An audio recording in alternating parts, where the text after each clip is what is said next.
1,00,000 మంది శివభక్తులతో కలిసి మహారుద్రాక్ష పూజలో పాల్గొనండి. వెంటనే కాల్ చేసి మీ పేరును నమోదు చేసుకోండి. నమస్తే రమగారు. నమస్తే రమగారు. ఆషాఢంలో కొత్తగా పెళ్ళైన వధూవరులు ఒక ఇంట్లో ఉండకూడదని చెప్తుంటారు. అలానే అత్తాకోడలు కూడా గుమ్మాలు దాటకూడదని, అల్లుడు అత్తయ్య కూడా గుమ్మాలు దాటకూడదు, ఇలాంటివి వింటూ ఉంటాం కదా. దీనికి ఏదైనా ముఖ్యమైన కారణం ఏమైనా ఉందంటారా? 2 కారణాలు ఉన్నాయి.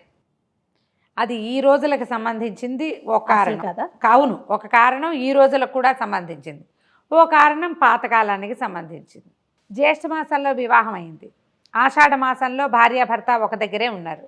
అమ్మాయికి ఆషాఢంలో నెల తప్పితే ఎప్పుడు డెలివరీ అవుతుంది? మంచి వేసం కాలంలో పురుడొస్తుంది. పెళ్ళైన నెల 2 నెలల్లో కన్సీవ్ అవ్వడం సహజమైన సంగతే కదా. అంత నిండు వేసవి కాలంలో రోహిణి కార్తెల్లో పురుళ్ళు వస్తే పిల్లలు తట్టుకోలేరని ఈ నెల సెపరేట్ చేస్తారు, చేసేవాళ్ళు పాత రోజుల్లో. అసలు పద్ధతి, ప్రధానమైన ఆలోచన అదొకటి. సైన్స్ అంతే. ఇది ఇప్పటిలాగా మనకి ఏసీలు ఉన్నాయి, బోసీలు ఉన్నాయి, అవన్నీ అప్పుడెక్కడ ఏసీలు, కూలర్లు, ఇంకోటి ఇంకేమీ లేవు. ప్లానింగ్తో వెళ్తుంది కదా, ప్లానింగ్తో వెళ్ళిపోతుంది. తర్వాత ఆషాఢం తర్వాత వచ్చే శ్రావణము నోముల కాలం. భార్యాభర్త అంతా ఎంతసేపు కలిసి ఉండడానికి అంత పెద్ద అవకాశం ఉండదు. పూజలన్నీ, పునస్కారాలని, ఉపవాసాలని ఉంటాయి, అప్పుడప్పుడు కలుస్తారు, పర్వాలేదు. తర్వాత మెల్లిగా ఆషాఢం, శ్రావణం చివరిలో ఎప్పుడైనా కన్సీవ్ అయినా ఎండాకాలం వెళ్ళిపోయే దశలో అంత నిండు వేసవి కాకుండా ఉంటుంది అని ఇదొక ప్లాన్ ప్రకారం చేసేవాళ్ళు. దీనికి కొంతమందికి శ్రావణంలో పెళ్ళైంది. ఈ శ్రావణంలో పెళ్ళైతే ఆషాఢం నాటికి ఇంచుమించుగా అమ్మాయి ప్రెగ్నెన్సీతోటే ఉంటుంది. అయినా కూడా భార్యాభర్త ఓ చోట ఉండకూడదని సెపరేట్ చేస్తుంటారు. ఇది నియమం ఏర్పరిచినప్పుడు ఇందుకు అని చెప్పలేదు, శాసించారు. నియమాలు ఎప్పుడు శాసనంగానే ఉంటాయి కదా, లేకపోతే అమెండ్మెంట్లు ఉంటాయి దానికి.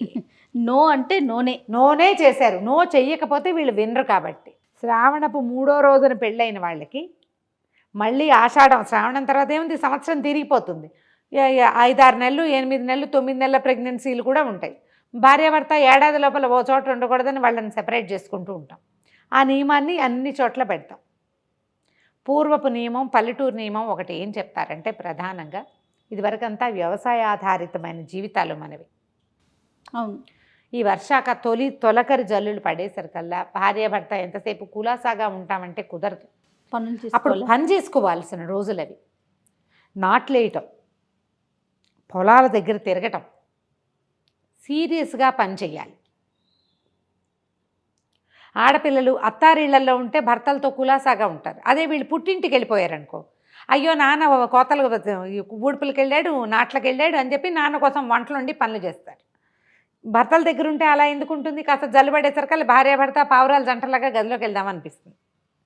కబుర్లు వస్తాయి, కులాసా వస్తుంది, రిలాక్స్ అయిపోవాలన్న ధోరణి ఉంటుంది. పుట్టింట్లో ఉంటే అలా ఉండదు చూడు, ఆ తేడా ఉంటుంది కదా. అందుకని అమ్మాయిని గడప దాటిచ్చేసి పుట్టింట్లో అట్టపెట్టేవాళ్ళు. తొలి సంవత్సరమే ఈ సరదా ఉంటుంది. 2వ ఏడాదికి ఓ చంటిపిల్ల, వెంటిపిల్ల ఎవరో ఒకళ్ళు వచ్చేస్తారు, కనీసం ప్రెగ్నెన్సీయో. అవునా, ఇది వరకటి కాలం కదా. అందుకని మొదటి సంవత్సరం ఇట్లా వ్యవసాయదారుల ఇళ్లలో ఉండకూడదు. వ్యవసాయం వేరు, వ్యాపారం వేరు. ఎవరికైనా సరే ఒకటే నియమం పెట్టేస్తే గొడవ లేకుండా ఉంటుందని ఈ గట్టి నియమాన్ని ఏర్పరిచారు. మనం చాలా మానేస్తాం చెయ్య, పెళ్ళిళ్ళలో ఇచ్చేయకూడదు, అది చేయకూడదు, ఈ రోజుల్లో ఎవరు చేస్తున్నారు అని మానేస్తాం. అవును. కానీ వీటిని మాత్రం పెట్టుకుంటాం కొన్ని. అవును. ఆషాఢం మాత్రం బాగా ఫాలో అవుతారు కొత్తగా పెళ్ళైన వాళ్ళు, మీరు అన్నట్లుగా. ఏవో కొన్ని ఉంటాయి భయాలు, అనుమానాలతోటి. ఏదైనా కలిస్తే భార్యాభర్త ఏదో పిల్లలు సరిగా పుట్టరని ఆ భయాలు ఉంటాయి. అలాంటిది కాదు. నిండు వేసవిలో డెలివరీలు అవుతాయని, తర్వాత ఇలా అవుతుంది. ఇందులో అత్త కోడళ్ళు, అత్త అల్లుడు గడప దాటకూడదు కాదు, ముఖ్యంగా భార్యాభర్తకి మెయిన్. దీన్ని ఏం చేశారంటే క్రమంగా కాలక్రమంలో ఎవరి ఐడియాలజీ వాళ్ళు పెడతారు కదా. అత్త అల్లుడు గడప దాటితే అత్తకి మారకం లేదా అల్లుడికి ఏదో అవుతుంది, అలాంటి భయపెట్టింది వినం కదా మనం.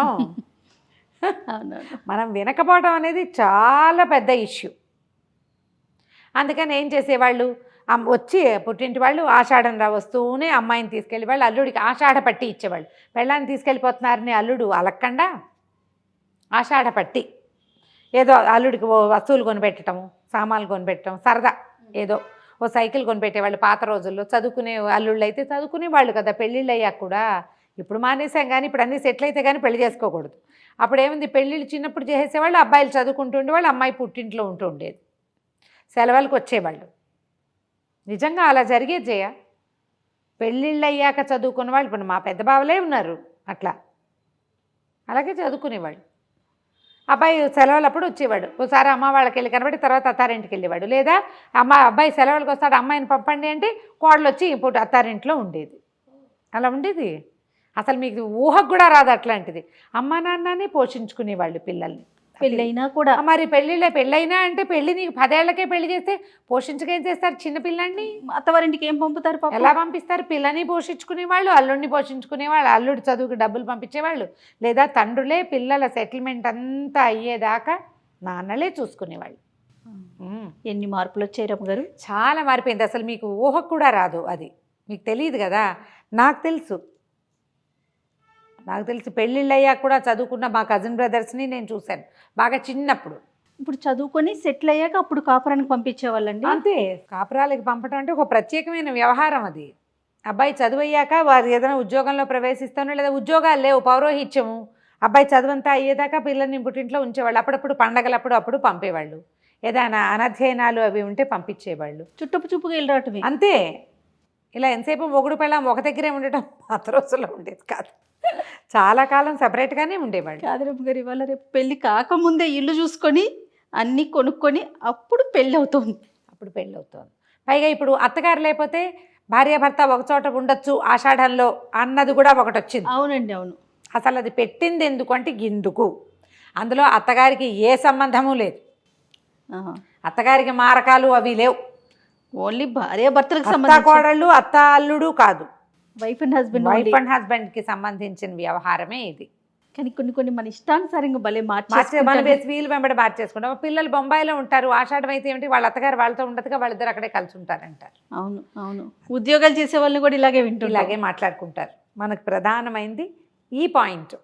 ఓకే, తర్వాత మన ఇష్టం, ఆచారం అయితే అలా చెప్పబడింది, మన పద్ధతి. ఇప్పుడు ఇది ఎందుకు అనే దానికి ఆన్సర్ చెప్పాను, తర్వాత మన ఇష్టమే కదా జయ. అంతే కదండి. ఇప్పుడు ఒక ప్లాన్ చేసుకొని ఇప్పుడు ప్రెగ్నెన్సీ తెచ్చుకుందాము అనుకొని ముందుగా ప్రీ ప్లాన్డ్గా వెళ్తున్నారు కదా. ఇప్పుడు ప్లాన్ వేరు, 3 ఏళ్ళు ప్లాన్ చేస్తాం, తర్వాత పిల్లల్ని కంటాం, లేదా పెళ్ళైన ఏడాది లోపలే పిల్లలు కావాలి, లేకపోతే కెరీర్ అంతా అయ్యాక చేస్తాం, 5 years తర్వాత ప్లాన్ చేస్తాము, అంతా ప్లానింగే కదా. పాత రోజుల్లో ఇలా ఎక్కడ ఉండేది?